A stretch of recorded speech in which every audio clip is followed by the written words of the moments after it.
Once upon a time, there was a girl named Tingalia who could talk to dragons. I don't mean dragons who already speak the human language. I mean she could talk to all dragons. She was a dragon friend, which isn't to mean that all dragons were her friends. Just like people, there are nice dragons and there are mean dragons.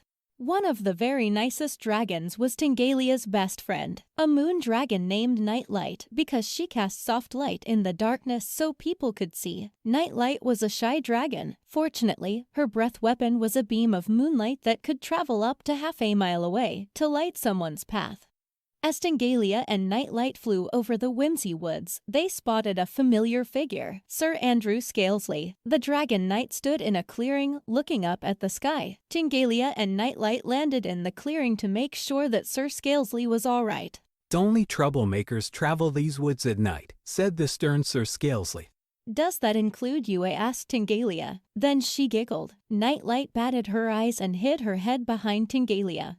"And Tingalia, dragon friend," he continued, "I must apologize for calling you troublemakers. I didn't recognize you at first." "What brings a dragon knight out into the woods at night?" asked Tingalia. "The king's favorite horse is missing," said Sir Scalesley. "I'm afraid it might have been taken by an evil band of dragon men. They are mad at the king for banning them from the town." "I thought all people were welcome in Dragon Crag," said Tingalia. "Only if they don't cause trouble," said Sir Scalesley. "Perhaps we can help," said Tingalia. "Nightlight can see as well at night as the two of us can see in the day." "Don't worry," said Nightlight, peeking out from behind Tingalia. "We'll find the king's horse." It wasn't long before Tingalia and Nightlight found a pair of dragon men arguing with one another. "It's a tasty treat," said one of them. "No, it's worth a lot of gold," said the other. The heroes landed far from the dragon men. These two definitely looked like trouble. "You haven't happened to see the king's horse, have you?" asked Nightlight. Tingalia whispered to Nightlight, "You don't just ask every dragon man you see about the horse. They might be the ones to took it." "Horse? What horse?" asked the first dragon man. Like he said, "What horse?" asked the second one. Tingalia and Nightlight looked around, careful not to get any closer to the dragon men, but didn't see a horse. Nightlight even used her moonbeam breath to light up the nearby woods. They still didn't see a horse. "Don't you know that the woods aren't safe for a wimpy dragon like you and your pet human?" asked the first dragon man. Then both of them ran towards Nightlight. Tingalia quickly hopped on Nightlight's back and they flew off into the night sky, barely escaping. "I think they know where the horse is at," said Nightlight. "Me too," said Tingalia. "We just have to figure out a way to make them show us where they hid the horse. I have an idea." Fortunately, Tingalia had a dragon man friend named Stanley Steampuff. Stanley had a weak breath weapon, even for a dragon man. He could just puff out enough steam to make a cup of tea, which was fine with him. It was excellent. Tingalia thought it might be nice to have some while they talked with their friend. Stanley was a scholar. He knew a great many things about dragons and people and dragon men. Tingalia blew a sigh of relief when she found her friend awake when they arrived at his home. He had been up late, studying. Come in," he invited the two heroes. "It must be cold outside. Let me make you some tea." Tingalia told Stanley about the problem. He sipped at his tea for a few moments, then set his cup down. "I believe I know who took the king's prized horse," he said. "The two dragon men you described work for Darkspit." "Darkspit?" Nightlight stuttered. Stanley took another sip of tea before he answered. "Darkspit is a demon dragon. She hates the king. That must be why the dragon men stole the king's prized horse." "What are we going to do about it?" asked Nightlight. "Either you have to fight the dragon men," said Stanley, "or you have to give Darkspit something she wants more than to annoy the king." "Wouldn't that make her more powerful?" asked Tingalia. "And not if you give her something that's useful, but not dangerous to others," said Stanley. "Like what?" asked Tingalia.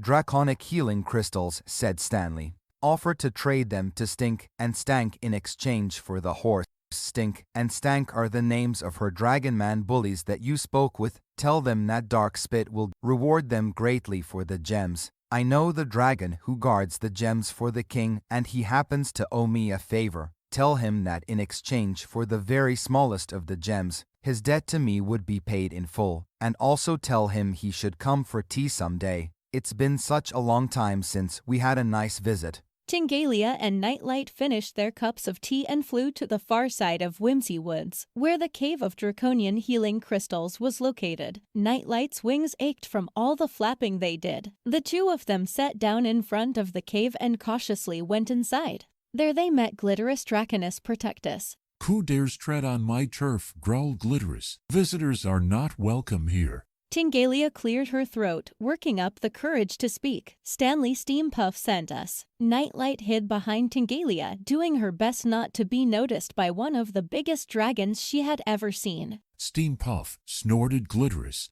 What does that tiny pest want? I suppose he wants one of my healing crystals. Don't you mean the king's crystals? Tingalia asked. We are on a mission to help the king. Stink and Stank stole the king's prized horse and we plan to trade a crystal to have the horse safely returned. Glitterous strode toward Tingalia, his face inches from hers, smoke drifting from his nostrils. Tingalia could smell the brimstone in his belly. Glitterous scratched his chin with a claw. The king does love that horse. I suppose it can't hurt to turn over one tiny crystal to you. Glitterous used a giant talon to wrench a healing crystal free from the rock where it rested, the smallest crystal in the very big cavern. Then, he tossed it to Nightlight, who nearly dropped it. Tell Steampuff that we're even now and I don't ever want to see him again. Stink and Stank were still where the heroes had left them. It seemed like they were waiting for something, or someone, other than Tingalia and Nightlight. Tingalia and Nightlight landed.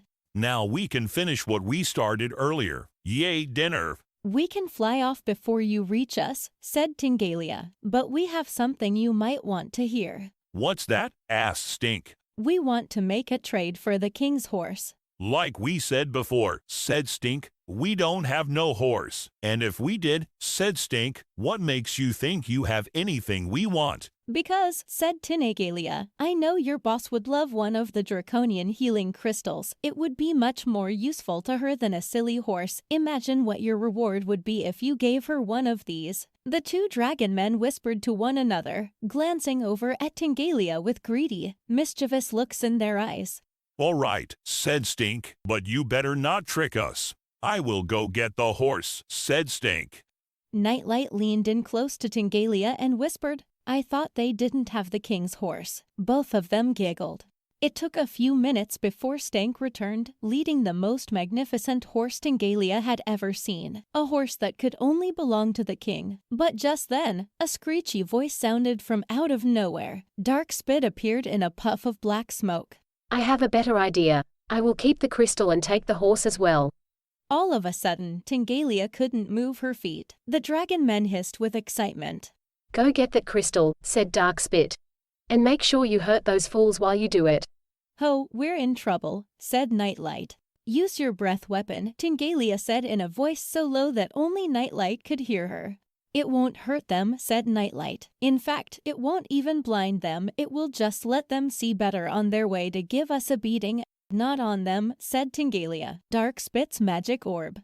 Nightlight opened her mouth and shot a moonbeam at the orb. As soon as the beam hit the orb, it sent out flashes of bright color and showered Dark Spit in sparks. Dark Spit dropped the orb. The dragon men scurried away, not sure what the orb might do next. Tingalia handed the healing crystal to Nightlight and said, Quick, get this out of here. I will ride the horse back to Sir Scalespy. With that, Tingalia jumped on the back of the king's horse and rode away from Dark Spit and the dragon men, barely escaping the sharp claws of Stink and Stank. The heroes met at the clearing where Sir Scalespy still stood, looking up at the sky. You did it, said Sir Scalespy. You have returned the king's favorite horse. How can I repay you for your help? You can give this to Stanley Steampuff, Tingalia said, as she handed the Dragon Knight the healing crystal. It rightfully belongs to him. But that still leaves you without a reward, said Sir Scalespy. Hopefully, said Tingalia, I've made a new friend, and that is reward enough for me. And so ends just one of the many adventures Tingalia and Nightlight had together. There are plenty more to be told, if you want to hear them.